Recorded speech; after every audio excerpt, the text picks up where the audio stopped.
Imagine living in a world where a 15-year-old can murder her whole family. This isn't fiction, this is the true story of a family of 5 who were brutally murdered by their loved ones. The murderer, Ontatile Sibata, was born in 1999 in a small village of Makau. She was the second daughter, Lucky Sibati and Masehob Sibati. Her father, a police constable, businessman who owned a funeral parlor, and he was also a pastor, and he ensured that his whole family was living a Christian life. Masejo was a nurse at an old age home and was an elder in the church. She was extremely strict and raised her children to live pure lives. They had 3 kids in total. Tehofatso, who was 19 at the time, Ontantile, 15, and a 6-year-old baby boy named Quinton. They grew up in a warm home. However, kids will be kids. Ontatile was described as a loving, obedient child who, when she got to her teenagers, started experimenting with drinking, becoming rebellious, and her behavior went wild. She also had an elder sister who was also becoming cheeky. Their parents tried everything to ensure that their children do not fall off the path that ultimately led them to becoming too strict. This worsened when her older sister became pregnant as a teenager. So her older sister fell pregnant when she turned 18. So Ontantile was 14 at that time. So I'm guessing this actually made her parents become even more stricter on Ontantile because they did not want her to follow the full steps of her older sister. However, Ontantile was young. She didn't see that. She felt that her parents were making her life hell and wanted to explore. This is also the age where kids start to fall more into peer pressure, as well as they want to come off cool. She was too young to be financially dependent on herself and still had some years before she could be away from her family. So she thought the best way to get rid of her family was to actually unalive them. Her first attempt was in January of 2016. She found out that you can actually unalive people through sleeping tablets. So she went and bought a box, crushed all of them, and waited for her mom to cook a meal. When her mom left the kitchen, she placed the whole box of medication inside the pot and mixed it. The food was cooked. However, when her mom went to dish up, she noticed it smelled funny, so she threw it away. After she tasted it, it tasted a bit strange, and a few days later, her mom actually felt a bit sick for a few days. And Ontantile was a bit defeated.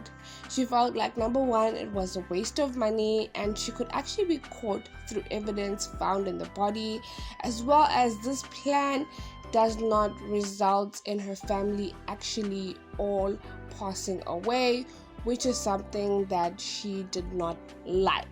So she decided to devise another plan. In November of 2016, she contacted her cousins. She first contacted them through Facebook and then they went onto WhatsApp. Her 2 cousins were 18 years of that time and they were named Tumelo and Kagiso. She explained the situation and that they would both get lots of money from actually executing this plan. They were happy to get this large amount of money that she was promising them, and the whole incident took place on the 6th of December 2016. It was 11 p.m. at night and Ontatile acted like she was throwing away water outside. When she got outside, she then went to open the gate for Tumelo and Kagiso. She had hidden her father's gun. Remember, he was a policeman, and once she went to them, she gave them his gun. They went into the home and shot the dad, 42 years of age, shot the mom, 41 years of age, shot Tshegofatso, 19 years of age. And remember, she was pregnant. She was actually 8 months pregnant, hence why the baby is included as one of the people who have passed away, because this was a nearly full baby. I mean, the baby's born at 9 months, but this baby could have been born at 8 months. So that's why the baby is also considered a life. Lastly, they shot their 6-year-old brother, Quentin. Once they completed this heinous crime, she gave them her dad's car and they ran off with it, and due to it being in a rural area, the car got stuck, so they abandoned the car on the road. When the police came, they found Ontantile. She was shot on her thigh, but superficially. She claimed that they shot her and she played dead, and they shot the remaining members of her family, and they left the home thinking that she was also dead. This story was quite believable. A huge tragedy. It looked like a robbery gone wrong. In fact, at that time, gang members were the main suspects to the crimes in that area. 2 gang members were arrested, but they were released shortly after there were no evidence to prove that they were even in that area on that day. The years went by and life continued. When Ontantile turned 18 in 2017, she got her dad's Provident Fund. This is a fund from her dad's workplace. It's not clear how much she got, but it seems like it was well over 500k. She gave the 2 cousins 50,000 rand each for their role in the crime. She was living la vida loca and even began doing heavy drugs. When she turned 21, she received even more money and began hosting parties, and when she would get intoxicated, she would tell family and friends what she did. They eventually told her to go and confess what she did. This was COVID times, so things were not going fast at the courts, but they were finally charged and arrested when the other 2 were also questioned, and eventually Tumelo confessed. However, all their confessions were different. Tumelo and Kagiso made it seem like the mastermind was Ontantile, and they just literally went through her plan and completed it. Whereas Ontantile made it seem like they all were in on it, like they all wanted to make money from it. It wasn't her who created this plan. It was actually all of them, because they realized that her dad was actually swimming in a lot of money. Bail was set at 10,000 each, with both guys paying it. Remember, both guys still have their own families still alive, whereas Ontantile's family has passed away. And I know most of you guys are going to think, but she has extended families. Remember, in life, that's not the way to go, and I can only imagine how her extended family members were feeling at that time, hearing that she murdered her own family. So she was held in custody due to not actually paying it or having it. However, unfortunately, she had to remain in custody until trial. The trial began in 2022. All of them retracted their confessions. Obviously, this is after they got lawyers stating that they were coerced and intimidated from the police to actually give out these confessions. Tumelo states that he was under alcohol during that time. Ontantile claims she was under drugs due to the loss of her parents, and she started to have nightmares, making it seem like she was responsible for their death because she was the only survivor during that time. Now, the judge ruled it out. due to the amount of evidence which was found, from fingerprints to the car, as well as Ontatile and the gun being utilized in this crime. The trial finished in January 2024, and all were found guilty in murder, theft, robbery, not having a gun license, but being in the presence of a gun and using the gun without a license. Tumelo and Kagiso were sentenced to 4 life sentences. They were trialed as adults since they did this at 18.